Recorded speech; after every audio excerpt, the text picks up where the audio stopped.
Rohatsu Sesshin, year 2020, in the time of COVID. A time we will all remember and tell our children and grandchildren about, or future Dharma practitioners. This is day 3, full day 3. Thank you all, everyone here in the Zendo, and everyone at home. Thank you for keeping the great road of the ancestors opened up. Opened up so that others may walk it with you. Walk it with you during your lifetime, or with you after you die. Whenever the critical voice invades your mind during meditation and evaluates your practice negatively, just turn towards it with kindness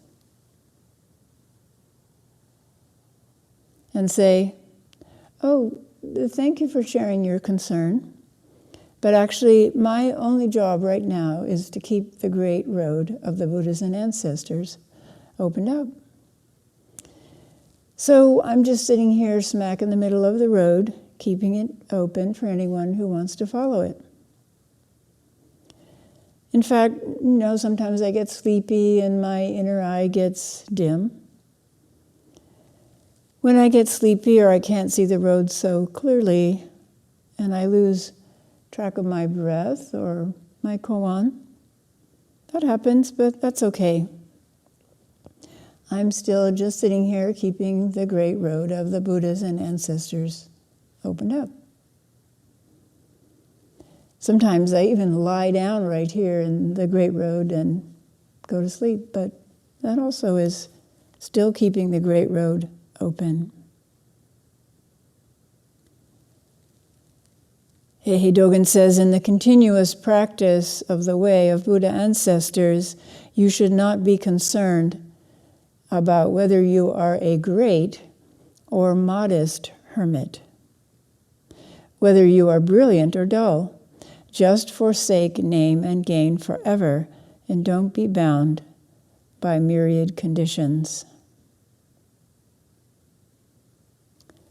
Ponder this. Someone, actually many tens of thousands of someones, tens of thousands of modest hermits, and maybe a few great hermits, kept it open over the last 2,600 years. So I could find it and follow it. And so you and I will pass on that favor. And maybe one of the people who is following it now, or 2,600 years in the future, will become a very great hermit, or a great teacher, or even a Buddha.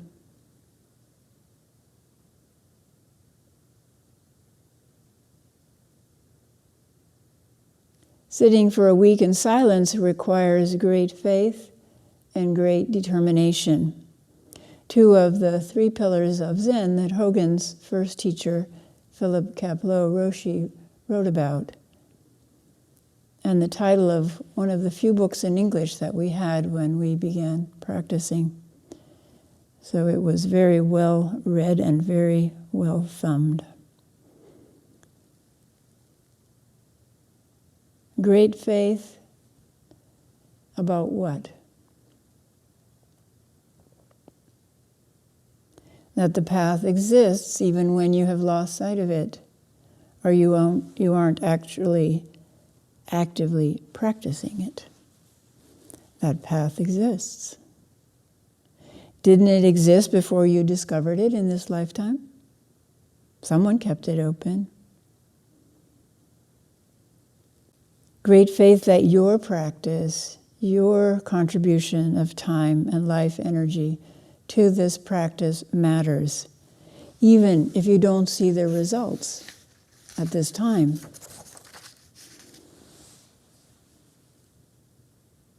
Actually, we contribute our life energy all the time, holding faith that it matters. Anytime we contribute money to a charity, we do it in faith. A few months ago, I gave money to our young grandchildren in order for them to contribute it to charity. And I gave them several choices of charities, which cause they wanted to donate to. They're too young to sort that out for themselves. So I picked 3 that I thought would interest them. I thought probably they would donate it to a kids' soccer team in Africa, because I can't remember if it was $10 or $15, would buy a ball or an entire uniform for one of the kids. But they all decided to give it for surgery to restore sight to blind people in India and Africa. Do I know that the surgery happens as a result of that contribution? No. Do they know? No. But they and I gave that money in faith. In faith, in the basic faith that generosity is good for us.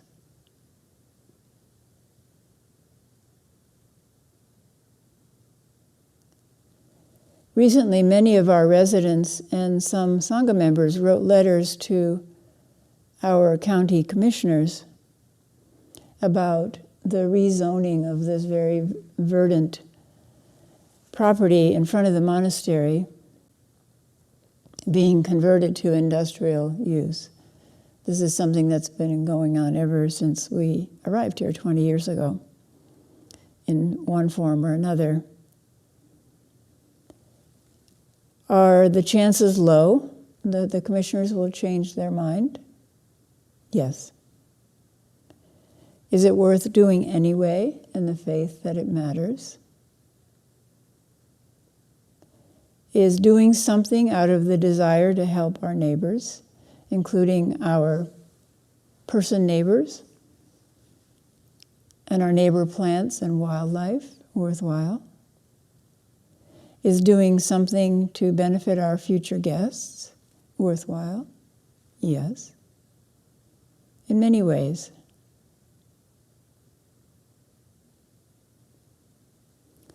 What is our other choice? We have 2 other choices. One choice is anger. And the Buddha is quite clear that anger only begets more anger. Anger is never beneficial unless it's turned into great determination. Another choice is apathy. This is also one of the 3 poisons of the heart-mind, along with anger. I'll just ignore it and I hope it goes away. Also not beneficial. I know some people were tempted not to vote in the last election. One of our former residents actually put up a little fight about not wanting to vote. And I said, your vote will count if you do vote. If you don't vote, it won't count. And it won't balance the vote in the other direction. So it will have a negative effect, potentially. And we know that in some areas it was a few thousand votes, 12,000 votes, that made a difference. Apathy is not beneficial. It is also a poison.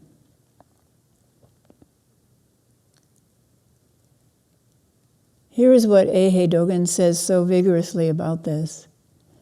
Because of the continuous practice of all Buddhas of past, present, and future, all Buddhas of past, present, and future are actualized.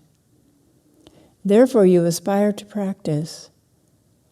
The effect is sometimes not apparent. Therefore you may not see, hear, or know it.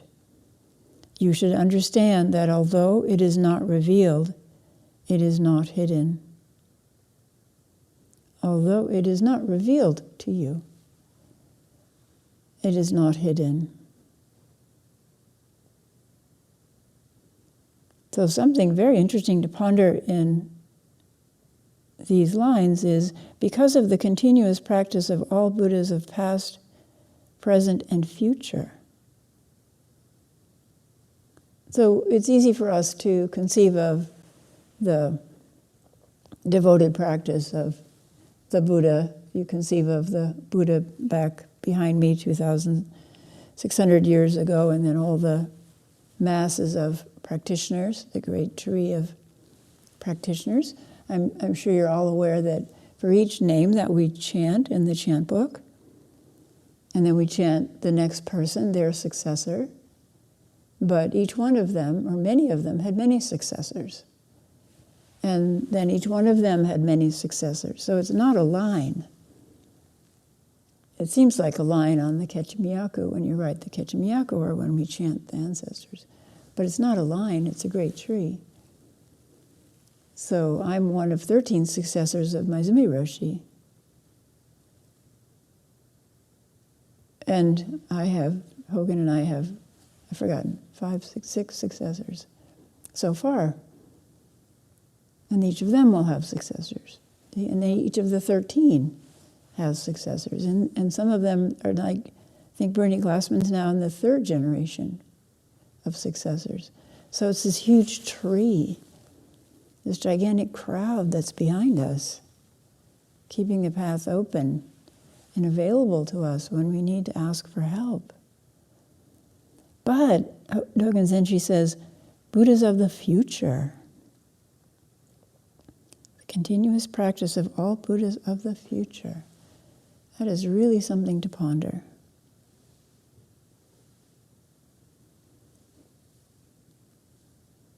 It does not accord with our usual understanding or awareness of time, which we've been trained to think of as linear rather than continuous, or rather than now, and now, now, no, no, no, no, no, no, no, no, no, no, no, no. All now, all present, only now.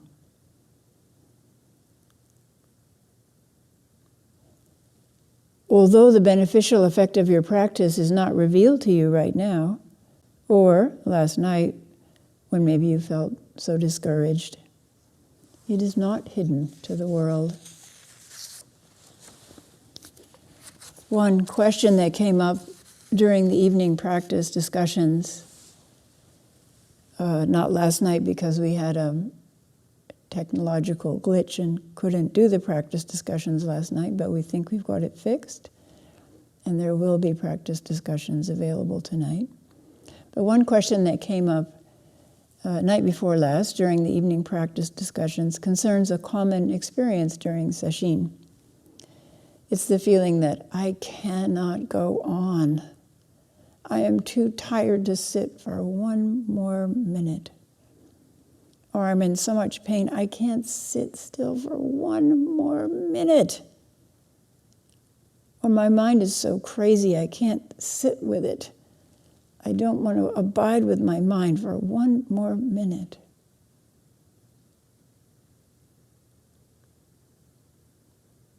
Some people even spoke about their mind uncovering, as they sat, that their mind was so crazy, it was driving them crazy, and then the temptation just to give up. Part of that's explained by when you do sit and you open your awareness to your mind, you discover what's actually going on, which is usually hidden by the continuous activity that we engage in during the day. So there are many remedies to apply when this recipe of negative feeling tone plus unpleasant body sensations plus thoughts arise. I'll mention just 2.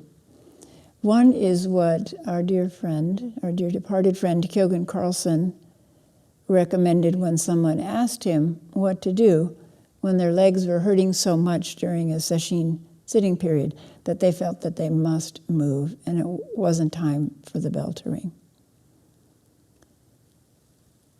Chozen told them that when you reach this apparent endpoint, count your breath to 10 one more time, or 2 more times. And you might be counting like 1, 2, like that. It doesn't matter. Just do it. And then move. In other words, stretch yourself a little bit more past whatever your mind's concept is or statement is of your perceived limits. You might be surprised. I've been surprised during yaza, extra sitting at night, when I thought, I just can't do this any longer. I have to get up and go to bed. And then I remember Chozen's words. Some of Chozen's bones are in our founder's room, our Kaisando right over there, and I greet him every morning. So he's very alive in my mind. So I follow his advice, and I resolve to sit just a little bit longer. And sometimes what happens is my mind suddenly becomes clear, and that extra 10 breaths or extra 10 minutes magically extends into 30 more minutes or an hour. And the time swiftly passes by. But opportunity is not lost. And sometimes it doesn't. So I sit an extra 10 minutes and then I get up and go to bed with no backwards thoughts. No backwards thoughts. That's what's important. No comparing mind. No thinking, oh, what are the people who are still sitting going to think of me? Leave it behind. And just practice continuously on the way to bed. When the mind stops struggling, stops generating thoughts, and opens into now, time can disappear and even pain can disappear. If we don't stretch ourselves, we keep collapsing into what is comfortable.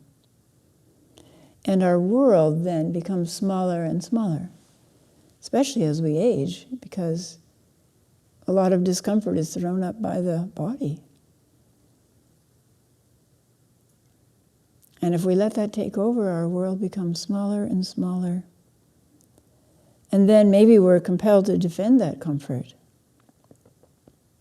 That last piece of cake that we know that we would enjoy more than this other person. Or defend that right not to listen to opposing views, but to be framing in our mind what we're going to say back. Or defending that right to win any contest, even a national election that we didn't win. Or defend that right not to wear a mask. Or defend that right not to have to apologize. Or to defend that white privilege. All of these arise from what I mentioned Michael Conklin calls defining and defending personal territory. As the personal territory gets immensely large, that self, those boundaries disappear, then there's nothing to defend because everything's included. If it collapses and gets smaller, then the defense gets stronger. We know that defending in our minds, right? We can object to it when we see it in a national figure, but we know it happening in our own minds. Entropy is always pulling at us. We have to be determined to go against it and to pull our mind together. To pull our mind together instead of just letting it roam around untrained and letting it cause many troubles until the end of our life. We have to pull it together into concentration, simple mind, simpler mind, concentrated mind, one-pointed mind. And then, through that one point, those infinite Dharma gates, which seem like small points, then what happens to that mind?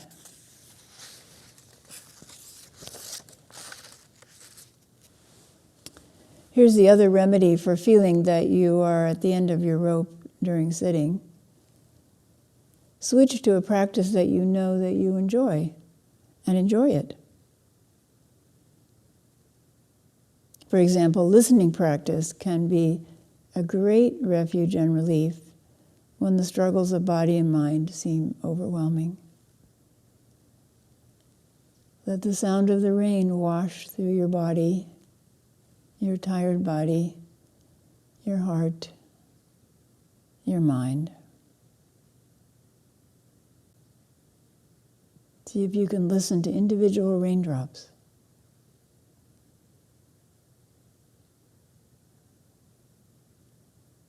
Certain times of the year we can listen to frogs.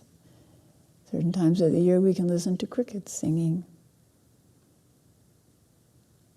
It's quite a lovely and relaxing practice, although it requires concentration. Another concern people sometimes have is that they started this practice too late. They look at the 20 and 30-year-olds in the monastery and they sigh, saying, I wish I had discovered Zen at that age. I really think I'm too old to get anywhere in this practice. The third pillar of Zen is great doubt. To question and investigate everything that the mind throws up, especially to question and investigate what are our core beliefs? What beliefs are deep down in there causing us suffering over and over again, are limiting our core beliefs? Did we start too late? Is that true? How do we know when we began practice? See, questions open things up rather than close things down. Good questions. In Gyoji, Dogen Zenji relates the story of the 10th ancestor, Parshva.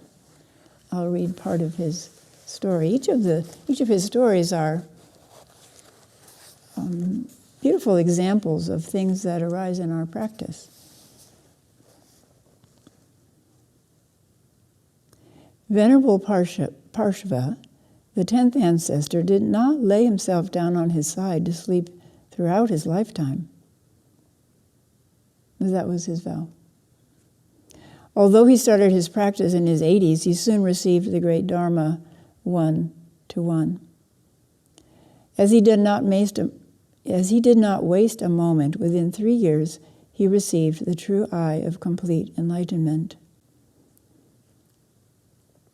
So here's where we get in. Each ancestor, especially in the Indian tradition, has a legend. Often in the Indian tradition, very magical legend about their origin.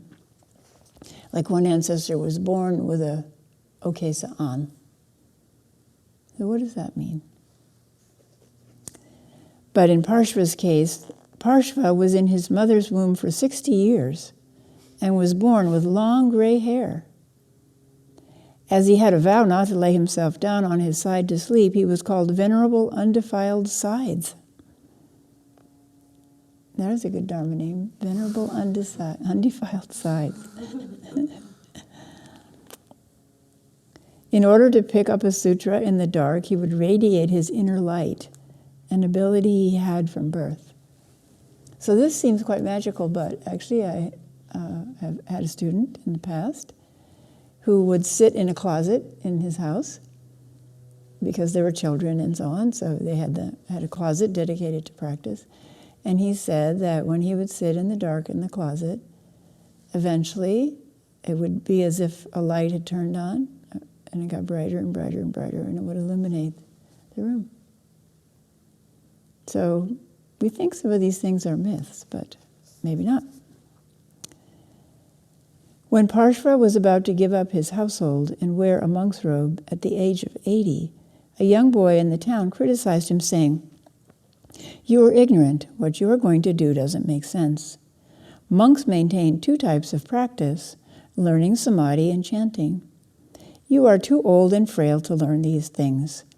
You will only confuse the pure stream and eat monk's food in vain. Hearing this criticism, what do you think he did? He thanked the boy and reaffirmed his vow. After that, he did not skip even one day of contemplation while walking, sitting, and standing. During the day, he studied the teachings, and at night he practiced tranquil concentration. After 3 years, he mastered the Tripitaka, which was part of his vow. He became free of desires in the 3 worlds and attained proficiency in the 3 types of knowledge. Thus, Parshva was in his mother's womb for 60 years before his birth. Did he seek the way in the womb?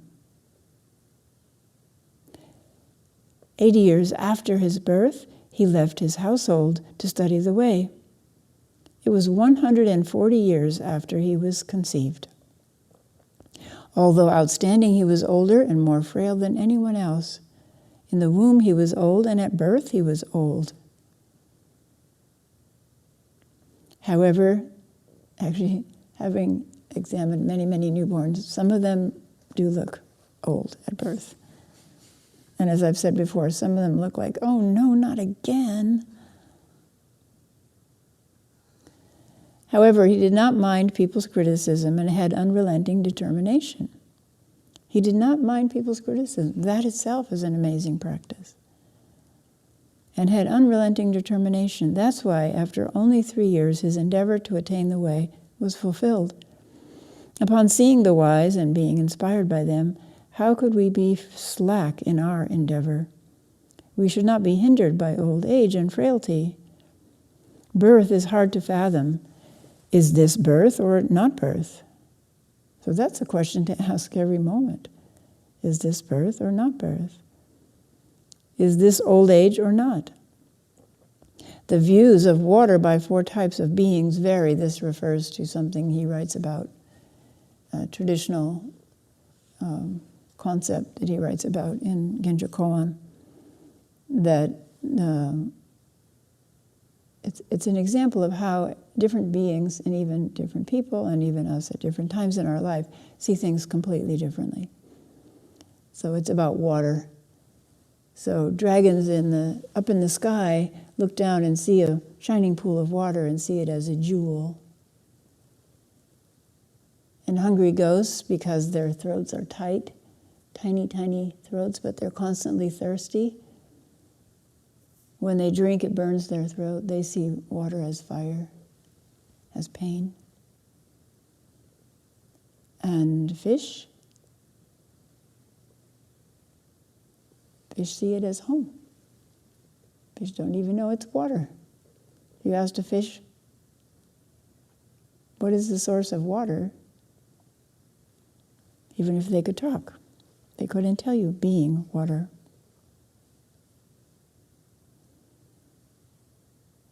And how do we see water? Do we see it as icebergs breaking off, as flooding, rising sea levels? Or do we see it, which is not the wrong way to see it, but can we also hold water moment by moment and see it as precious that way? This magical thing that flows out, completely transparent, and washes everything. Constantly amazed at water. We should just focus our aspiration and endeavor on the practice of the way. We should understand that the practice of the way is no other than seeing into birth and death. Yet our practice is not bound by birth and death. It is extremely foolish of people nowadays to put aside endeavor of the way when they become 50 or 60 years old, even 70 or 80. If we are concerned, and we actually have a number of people in our Sangha who are 70 or 80 and practicing quite diligently. And we're very grateful to them because they're a wonderful support in our Sangha. If we are concerned about how many months and years we have lived, This is merely a limited human view, which has nothing to do with the study of the way.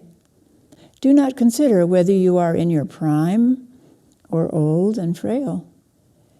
You should single-mindedly aspire to study and master the way, standing shoulder to shoulder with Parshva. Standing shoulder to shoulder with Parshva is Dogen Zenji's instruction to us.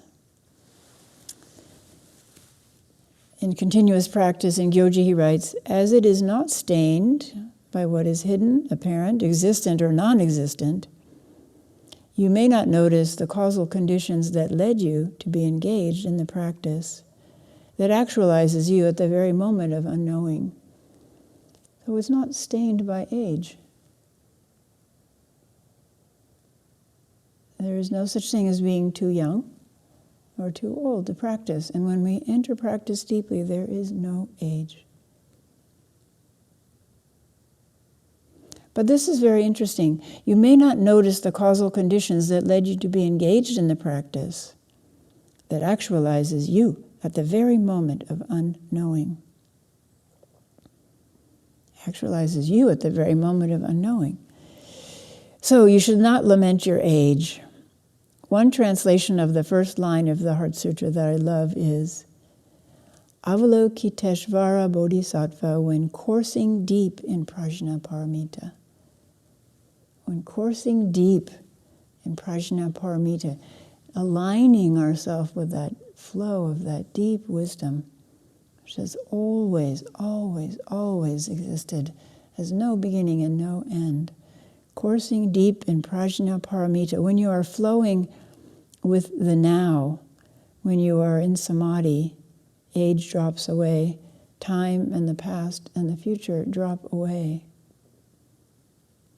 All the Buddhas of past and present and future are one within you.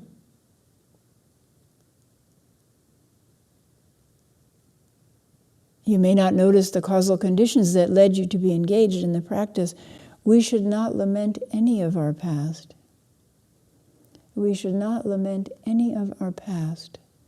There may be things that we need to make amends for and do bowing for or dedicate parts of our practice to the benefit of someone that we've harmed. But we should not lament any of our past. We should rejoice in it, as it all led us here. People who have had easy lives are not inclined to practice. Why look deeply when you seem to be content? As one young student in a weekend retreat in Santa Barbara once said to me, I don't really practice much. The weather is always nice here and the surf is always up.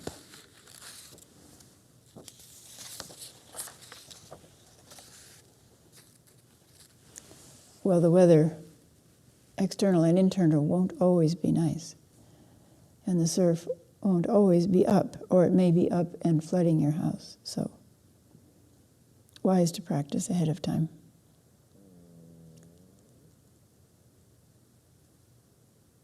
Dogen Zenji, to forsake name and gain in this lifetime and practice one thing thoroughly is the vast, continuous practice of the Buddha's timeless life. This continuous practice is bound to be sustained by continuous practice. This continuous practice is bound to be sustained by continuous practice. Love and respect your body, mind, and self that are engaged in continuous practice. Although the face, bones, and marrow of Buddha ancestors are beyond going and not going, beyond coming and not coming, they are always transmitted through one day's continuous practice. Therefore, each day is valuable. Each morning we are following Dogen Zenji's admonition. In the 4 foundations of mindfulness meditation, we are practicing love, respect, and gratitude for the body that has cared for us all night. We are practicing respect for the heart that cares. and when open, can warm up and beautify our life and the lives of others, making the path easier. We are practicing respect and compassion for the mind, respectful that it brought us to the cushion, and will eventually open fully into its natural home, its natural way, its natural boundlessness, and with compassion for its habit of fear and the needless way that it suffers. Dear mind,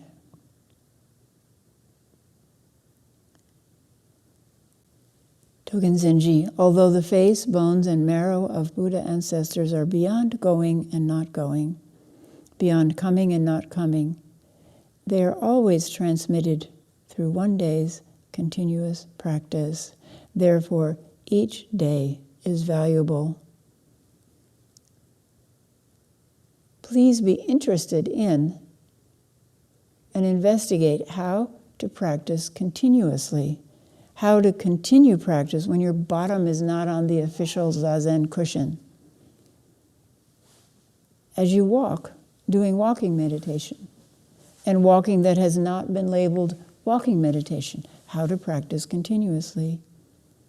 As you drink, as you eat, as you chant, as you wash your face, as you lie down in bed, as you fall asleep, and very important, upon first awakening.